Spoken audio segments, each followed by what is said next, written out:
Gurugram sector 29 के Hooda Gymkhana club में Gurugram home developers association की ओर से पुलवामा बलिदानियों की याद में वीर नारी सम्मान समारोह का आयोजन किया गया।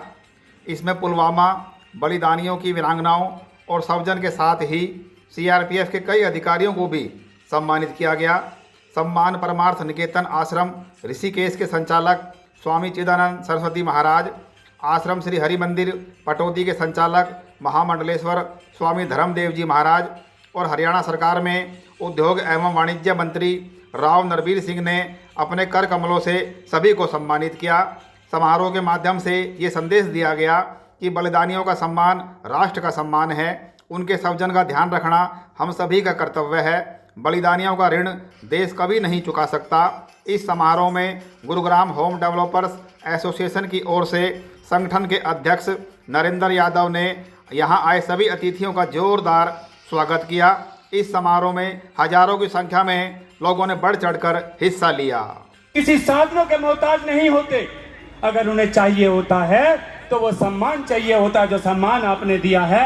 पूरा देश प्रेरणा ले संकल्प करे कि शहीदों के सम्मान में कोई कमी नहीं आने दी जाएगी और मां भारती के वो वीर सपूत जो हंसते हंसते देश की रक्षा के लिए अपने प्राणों का सर्वोच्च बलिदान देते हैं, उन परिवारों के साथ पूरा गुड़गांव होम डेवलपर एसोसिएशन और पूरा गुड़गांव के व्यक्ति खड़ा हुआ है। एक बार जोर से भारत माता की, भारत माता की। क्लब में यहाँ उपस्थित सभी सम्मानित बहनों और भाइयों, आज ये शहीदी दिवस के अवसर पर उन सभी शहीदों को याद करने का अवसर है जिन्होंने स्वतंत्रता संग्राम में हमारे देश को आज़ादी दिलाई।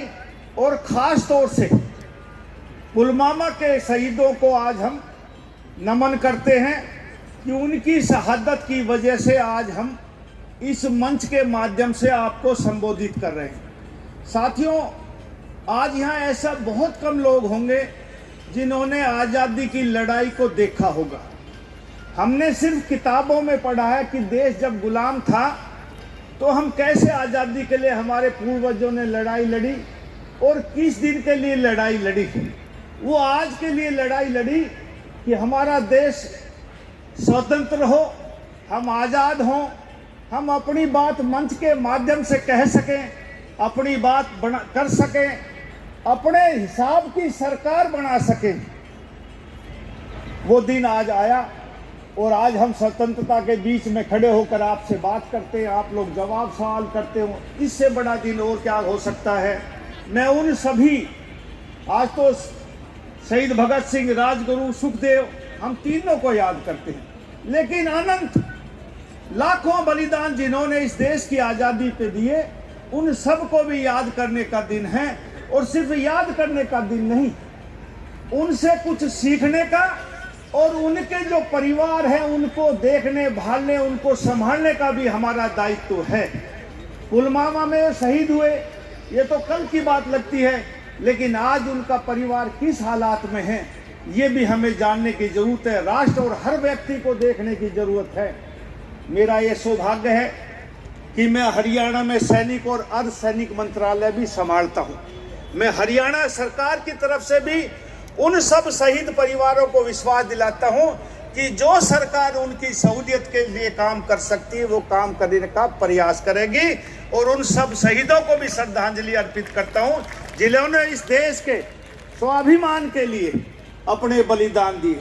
साथियों, हमारे पूर्वजों ने देश आज़ाद किया, लेकिन आज जब मैं मंच पे आया बीच में, मेरे को स्वामी जी ने एक पेड़ मुझे भेंट किया। आज हमारे इस पेड़ की कीमत भी हमें समझनी पड़ेगी। सैनिक और सैनिक बल के साथ साथ मेरे पास फॉरेस्ट और पर्यावरण महकमा भी है। आज एक लड़ाई और लड़ने की जरूरत है आने वाली नस्लों के लिए कि जिस जिले में हम रहते हैं वो गुड़गांव जिला है, और गुड़गांव जिला एनसीआर का मेन जिला है। लोग हमारी तरफ देखते हैं, लेकिन सबसे ज़्यादा प्रदूषित ये जिला है। इस जिले में इस प्रदूषण को ठीक रखने के लिए हम सबको मिलकर लड़ाई लड़नी पड़ेगी। इसलिए मैं आपसे निवेदन करता हूं कि भाई, हमारे देश के प्रधानमंत्री जी ने भी एक स्लोगन दिया, एक पेड़ माँ के नाम। लेकिन मैं एक बात कहता हूँ, हम हिंदू धर्म से ताल्लुकात रखते हैं। हमारे तो संस्कार में ये है कि हम मरने के बाद भी एक पेड़ खा जाते हैं, जो हमारे दाह संस्कार में के काम में आता है। तो इसलिए हमारा दायित्व बनता है कि हम एक पेड़ अपने नाम और एक पेड़ अपने पूर्वजों के नाम, ताकि आने वाली पीढ़ियों को इस पर्यावरण को सुरक्षित हम रख सके। जो जितना संपन्न है, और यहाँ तकरीबन गुड़गांव में बहुत से लोग, और यहाँ तो जो बैठे हैं वो सब संपन्न लोग बैठे हैं। मेरी आपसे प्रार्थना है, इस गुड़गांव को सुंदर वातावरण बनाने के लिए, इसका पर्यावरण ठीक रखने के लिए आप पॉलीथीन का इस्तेमाल ना करें। सबसे ज्यादा प्रदूषित यदि कोई इलाके में करता है तो वो पॉलीथीन का बैग करता है। आज शहीदी दिवस के अवसर पर आपसे एक प्रार्थना करता हूं कि इस गुड़गांव के पर्यावरण को ठीक करने के लिए आप सब इस पॉलीथीन को इस्तेमाल बंद कर दीजिए। सरकार की तरफ से बहुत सालों से इसका बनना और बिकना बैन है, लेकिन हर आदमी के हाथ में थैला पॉलीथीन का मिलता है। इसलिए मैं आपसे प्रार्थना करता हूं, एक गुड़गांव का आम नागरिक होने के नाते, कि हम आने वाली पीढ़ियों को एक अच्छा वातावरण दे के जाएं। वरना आने वाले समय में, आज तो 300-400 AQI है, आने वाले समय में यदि ऐसे ही चलता रहा तो हमारा जीना दूभर हो जाएगा। ये 500 से ऊपर AQI पहुंच जाएगा। और साथियों, जैसे पानी कम होता जा रहा है, ऐसे पोल्यूशन बढ़ता जाएगा और गुड़गांव में आपको रहा नहीं जाएगा। आपसे इसलिए मेरी प्रार्थना है कि आज जागने का वक्त है। जैसे हमारे पूर्वजों ने उस समय आजादी के लिए लड़ाई लड़ी, एक लड़ाई आपको ये भी लड़नी है कि हमारे इलाके का पर्यावरण ठीक हो। इसलिए मैं आपसे प्रार्थना करता हूं कि भाई इस पर्यावरण को ठीक रखने के लिए जो जितना सहयोग कर सकता है, कम से कम हम पॉलीथीन का बैग इस्तेमाल तो अपने हाथ से बंद कर सकते हैं। इसलिए आप ये कोशिश कीजिए। मैं गुड़गांव होम डेवलपर्स एसोसिएशन का बहुत बहुत आभार व्यक्त करता हूं कि इस शुभ अवसर पर, इस शहीदी दिवस के अवसर पर मुझे आमंत्रित किया। आज हमारी पार्टी की तरफ से भी बिहार दिवस पड़ोस में गुरु कमल में मनाया जा रहा है। मुझे वहां भी आधा घंटा जाना, बाद में आपके प्रोग्राम में फिर आना, रात तक बैठा रहूंगा। इसलिए आपसे इजाजत चाहता हूं और दोनों स्वामी जियों का गुड़गांव में आगमन पर आपका बहुत बहुत आभार व्यक्त करता हूं। और स्वामी चिदानंद जी, आप यूएस से लौट के आएंगे ऋषिकेश में, तो आपको विश्वास दिलाता हूं आपके आश्रम में मैं भी जरूर आऊंगा। आप सब लोग आए, आपका बहुत बहुत अभिनंदन, बहुत बहुत आभार। जय हिंद।